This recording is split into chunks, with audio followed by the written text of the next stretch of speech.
My name is Lauren Beth Calloway. I am 41 years old. And I need you to understand something before I tell you this story. I have never missed a bill payment in my life. Not once. Not a credit card. Not a car note. Not a utility bill. I am the kind of woman who sets up autopay and then checks it anyway just to be sure. My credit score the morning of March 4th was 791. By 9:47 that same evening it was 490. 3 years later I sat in a bank office in Nashville, Tennessee with a folder on the table between me and a woman named Sandra Okafor, senior fraud investigator, and I watched my sister's entire life fall apart in 43 minutes. But I will get to that. First you need to understand what kind of woman my sister Melissa really was, and what my parents had been quietly allowing for 31 years. I grew up in Murfreesboro, Tennessee, 30 minutes outside Nashville. A brick ranch house on Cedarwood Lane with a pecan tree in the backyard and a mother who ironed everything including dish towels. My father worked at Bridgestone for 22 years. My mother taught 3rd grade at Black Fox Elementary for 18. We were not wealthy. We were careful. Every dollar had a place and every place had a dollar. I was the older one, 3 years older than Melissa. And from the time I was 7 years old I understood one thing clearly. Melissa was the favorite. Not in a way my parents would ever admit. Not in a way that showed up loud or obvious. Showed up in the small things. The way my mother's voice went softer when Melissa walked in the room. The way my father laughed longer at Melissa's jokes. The way college got paid for Melissa but I took out $23,000 in student loans because by the time I was applying my parents said money was tight. I never said anything. That was not how I operated. I graduated from Middle Tennessee State University in 2005. Moved to Nashville. Got a job at a healthcare billing company on Charlotte Avenue. Worked my way up. By 2019 I was regional accounts manager making $78,000 a year. I had a 1-bedroom apartment on Belmont Boulevard with hardwood floors and a kitchen I'd spent 4 years making exactly right. I had a credit score of 791. I had a folder in my filing cabinet at home with every financial document I had ever signed going back to 2003. Tax returns. Bank statements. Car loan paid off in full in 2017. Student loans paid off in full in 2020, 3 years ahead of schedule.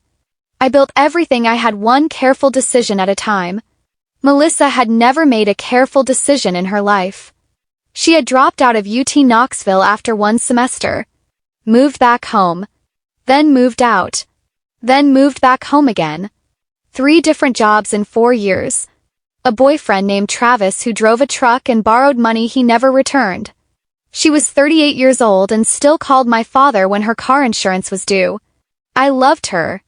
That is the part that makes this story hard to tell. She was my sister. She had my mother's laugh and my father's stubbornness, and she could make an entire room feel warmer just by walking into it. I loved her, and I did not see what she was doing until the bank called me on a Tuesday evening in March and everything I'd spent 19 years building dropped 301 points in a single phone call. The call came at 7:23 p.m. on a Tuesday.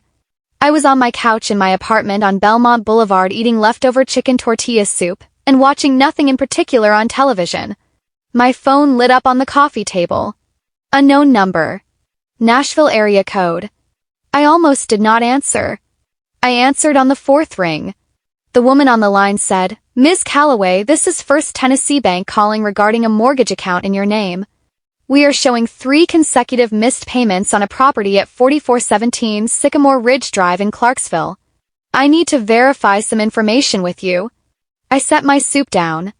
I said, "I'm sorry. Can you repeat that?" She did. 4417 Sycamore Ridge Drive, Clarksville, Tennessee. Mortgage in my name. 3 missed payments. The loan had originated 26 months earlier. March of 2021. Purchase price $340,000. Monthly payment $1,847. I had never been to Clarksville in my life. I said, "Ma'am, I do not have a mortgage. I have never had a mortgage. I rent an apartment on Belmont Boulevard in Nashville."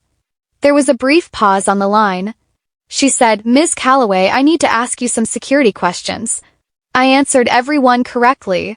Full name, social security number, date of birth, mother's maiden name. She said, "Ms. Calloway, I am going to need you to come into a branch tomorrow morning. I am flagging this account for our fraud department tonight." I hung up the phone. I sat on my couch for 6 minutes without moving. Then I opened my laptop and pulled up annualcreditreport.com. I had not checked my full report in 4 months. I checked it every quarter like clockwork. Page loaded. First Tennessee Bank. Mortgage. $340,000. In March 2021. Status delinquent. 3 missed payments. Synchrony Bank. Credit card. $1,400 balance. Open January 2021. Status collections. Capital One. Credit card. $3,200 balance. In November 2020. Status late 90 days. One more. Personal loan. $12,000. In August 2020. Lender Advance Financial. Status charged off. 4 accounts. None of them mine. Total debt in my name that I had never authorized, $363,800. My credit score on the screen said 490. I closed the laptop. I walked to my kitchen. I filled a glass of water. I drank the whole thing standing at the sink looking out the window at the parking lot below. Then I walked to my bedroom closet. Top shelf. Behind a box of winter sweaters. My filing cabinet key on a small silver ring. I opened the cabinet. Bottom drawer. The folder I kept for identity documents. Social security card. Birth certificate. Passport. Every piece of identifying information I owned, organized in clear plastic sleeves. Everything was there. But something was wrong. My birth certificate was not in the sleeve where I always kept it. It was there, but it had been moved. Slightly. Just enough that the corner was not aligned the way I always aligned it. Someone had been in this filing cabinet. I stood in my bedroom for a long time thinking about who had a key to my apartment. 2 people. My building manager. And Melissa. I had given Melissa a key 2 years earlier when I had my appendix out and needed someone to water my plants and pick up my mail for 10 days while I recovered. I had never asked for it back. I sat down on the edge of my bed. I want to be honest about what I felt in that moment because it was not anger. It was something that came before anger. Something colder and quieter. It was the feeling of a math problem you have been staring at finally showing you where the error was, and realizing the error had been there the whole time. I picked up my phone. I did not call Melissa. I called a woman named Rebecca Shore. Attorney. Family law and civil litigation. This on 2nd Avenue in Nashville. I had used her once before for a contract dispute at work. She answered on the 3rd ring even though it was 8:41 p.m. I said, "Rebecca, someone has been using my identity. I think I know who it is. I need to know what to do in the next 72 hours. She said, "Lauren, don't call them. Don't text them. Don't go near them. Come to my office at 8 a.m. and bring everything." I said, "Okay." She said, "And Lauren? Don't sleep on this. Whatever you are feeling right now, write it down. Everything you remember.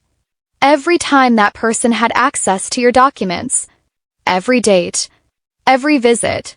Write it all down tonight." I hung up. I went to my kitchen drawer and took out a yellow legal pad.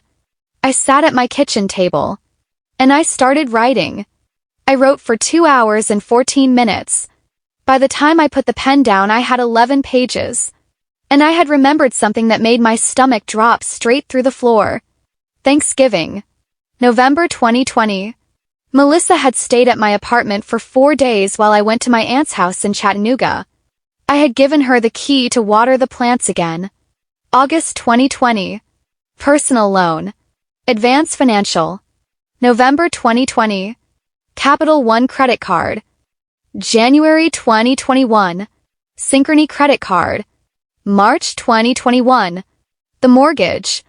Every single account had been opened during a window when Melissa had access to my apartment. to my filing cabinet, to my birth certificate, to my social security card. I put the pen down. I looked at those 11 pages. And I thought about my mother's voice going soft when Melissa walked into a room. My father laughing longer at her jokes. $23,000 in student loans I took out alone while money was tight. I thought about all of it. Then I picked the pen back up. 'Cause Rebecca Shore had said write everything down. And I was not finished yet. Rebecca Shore's office smelled like coffee and old wood. 2nd floor. 2nd Avenue in Nashville. A window that looked out over the Cumberland River. She had a big desk and a smaller one behind it covered in files and the kind of organized chaos that tells you someone is very good at their job. I sat across from her at 8:04 a.m. with 11 pages of handwritten notes and a folder from my filing cabinet and eyes that had not closed until 3:17 in the morning. She read everything without speaking. When she finished, she set the pages down and folded her hands. She said, "Lauren, this is federal crime territory. Identity theft at this level, mortgage fraud, multiple credit accounts, this is not a civil matter. This is criminal." I said, "I know." She said, "Before we go to the bank today, I need to ask you one question and I need you to think carefully before you answer." I said, "Okay." She said, "Is there any possibility your parents were involved?" The room went very quiet. I looked at the window. Cumberland River outside was flat and gray in the early morning light. I said, "I don't know." She said, "Think about the mortgage. A $340,000 purchase. Someone had to show up at a closing. Someone had to sign documents in person or provide notarized authorization. Identity theft can open credit cards remotely. But a mortgage closing is different. Someone was physically present representing you." I had not thought about that. I sat with it for 11 seconds. Then I said, "Rebecca, how do I find out who attended the closing?" She said, "The bank will have records. Title company will have records. Signatures. ID presented at closing. Everything is documented." We went to First Tennessee Bank on Broadway at 9:30 a.m. Sandra Okafor met us in a conference room on the 2nd floor. She was maybe 50, natural hair, reading glasses on a chain, the kind of woman who has seen everything and is surprised by nothing. She had a folder on the table. She opened it. The mortgage for 4417 Sycamore Ridge Drive had closed on March 15, 2021. The buyer of record was Lauren Beth Calloway. Social security number mine. Date of birth mine. Driver's license number mine. But the driver's license presented at closing was not mine. Sandra slid a photocopy across the table. It was a Tennessee driver's license. My name. My social security number. My date of birth. And Melissa's photograph. I stared at that photocopy for a long time. A fake ID.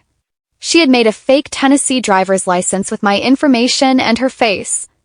She had walked into a mortgage closing and signed $340,000 worth of documents as me. Sandra said, "Ms. Calloway, there is one more thing I need to show you." She turned to the next page in the folder. The mortgage application had required a co-signer. 'Cause Melissa, using my identity, did not have sufficient income documentation to qualify a loan. Co-signer on the mortgage was listed as Raymond Calloway. My father. I looked at the name on that page for a very long time. Raymond Calloway. My father. His real name. His real social security number. His real signature. He had not been tricked.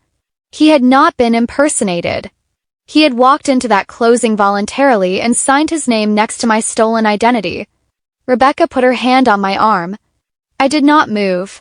Sandra said, "I am sorry, Ms. Calloway. I know this is very difficult."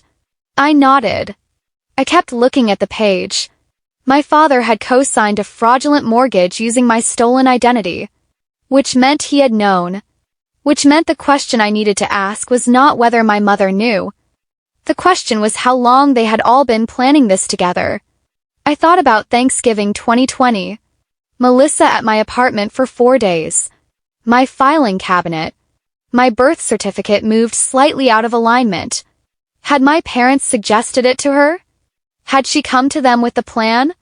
Had they all sat at that dining table on Cedarwood Lane, the same table where I had eaten 18 years of dinners? and decided together that my credit, my name, my 19 years of careful decisions were available to them? Rebecca squeezed my arm once. She said quietly, Lauren, we need to file today. I said, I know. She said, are you ready? I looked at my father's signature one more time. Raymond Calloway. Written in his neat, careful handwriting. The same handwriting that had signed my report cards. The same handwriting on the birthday cards he sent every year without fail. I said yes. File everything. Sandra Okafor nodded. She picked up her phone. And I sat in that conference room on the second floor of First Tennessee Bank on Broadway in Nashville, Tennessee, and I watched the system that had been built on my name start to come apart. But here is what I had not found out yet. Here is what nobody had told me. What was actually happening inside that house on Sycamore Ridge Drive? And who else knew? I'll get to that. But first, if you have ever trusted someone with a key to your life and watched them use it to open a door you never meant to unlock, drop a comment right now. Tell me what time it is where you are. Tell me if you saw it coming or if it hit you the same way it hit me. Completely out of nowhere on a Tuesday evening with leftover soup going cold on the coffee table. I want to know who is listening tonight. The house at 4417 Sycamore Ridge Drive was a 4-bedroom colonial with a 2-car garage and a covered front porch. I had never seen it in person until a Wednesday morning in April when Rebecca and I drove 45 minutes up I-24 to Clarksville and parked across the street. Travis's truck was in the driveway. Melissa's Honda was behind it. There were 2 plastic lawn chairs on the front porch and a welcome mat that said Home Sweet Home and a potted plant by the front door that was mostly dead. I sat in Rebecca's car and looked at the house that had been purchased in my name for $340,000, and I tried to feel something other than the cold, quiet thing that had been sitting in my chest since Tuesday evening. I could not. Rebecca said, you do not have to go in. I said, I know. We sat there for 4 minutes and 12 seconds. Then I said, let's go. I want to tell you what happened when Melissa opened that front door because I have replayed it many times since and I still cannot find the right word for the look on her face. It was not guilt exactly. It was something more complicated than guilt. It was the look of a person who has been running for a long time and has just looked up and realized they have been running in a circle. She opened the door and saw me and Rebecca and she said, Lauren. Just my name. Nothing else. I said, Melissa, we need to talk. She stepped back. We walked in. The house was furnished. Not expensively but completely. A couch. A television. A dining table with 4 chairs. Children's drawings on the refrigerator held up with magnets shaped like fruit. I stopped. I said, Melissa, whose drawings are those? She said, Travis has a daughter. She stays on weekends. I looked at those drawings for a moment.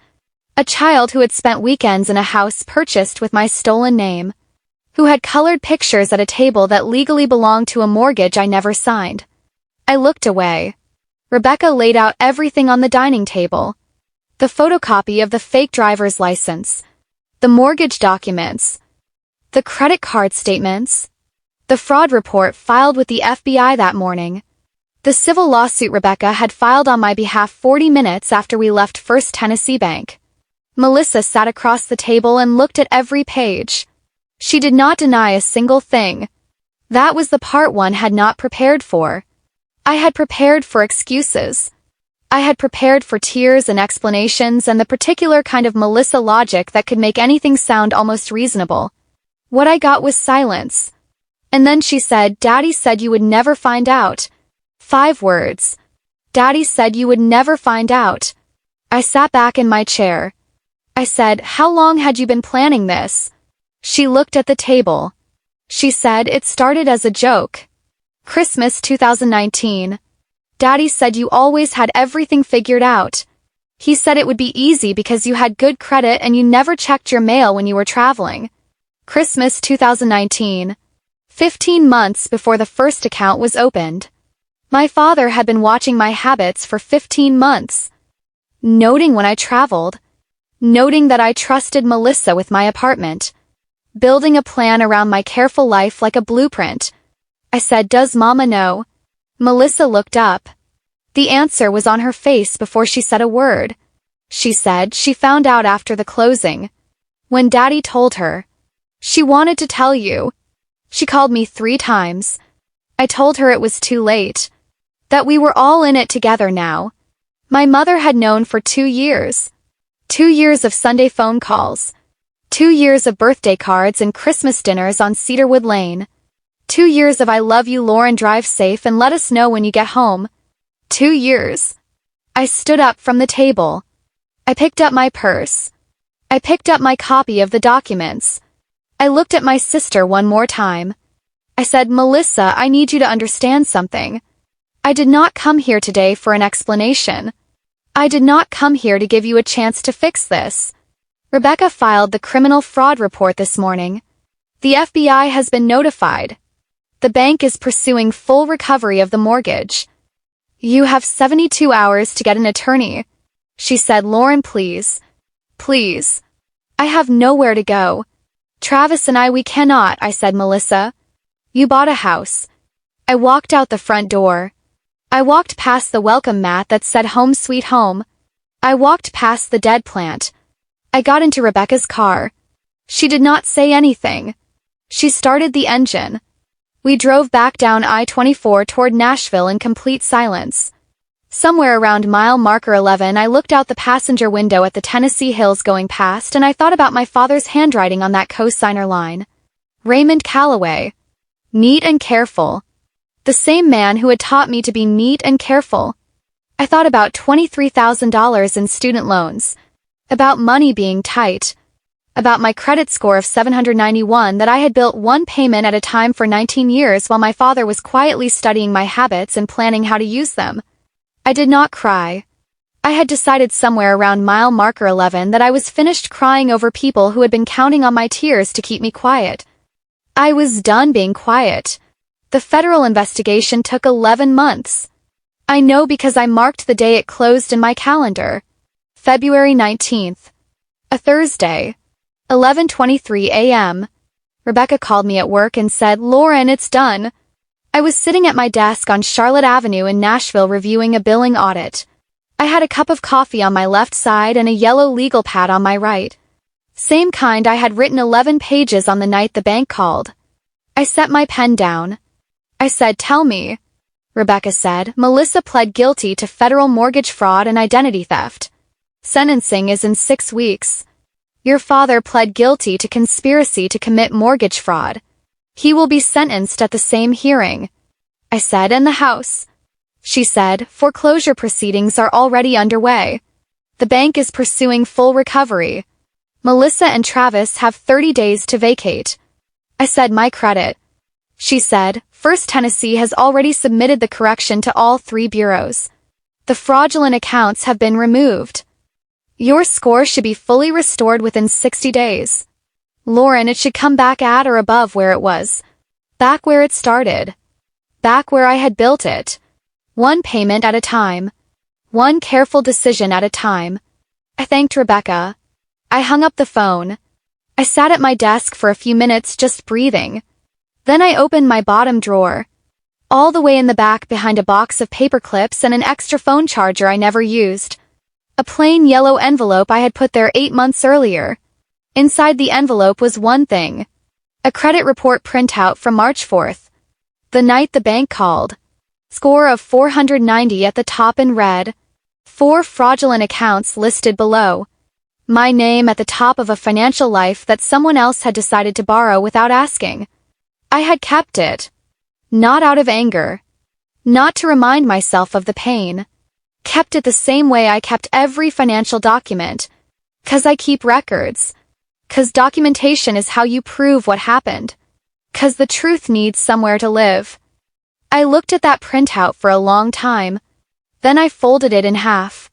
Put it back in the envelope. Put the envelope back in the drawer. I closed the drawer. And I went back to work. My father was sentenced to 18 months of supervised probation and ordered to pay restitution. His retirement account, the same retirement he had built over 22 years at Bridgestone, was partially liquidated to satisfy the bank's recovery claim.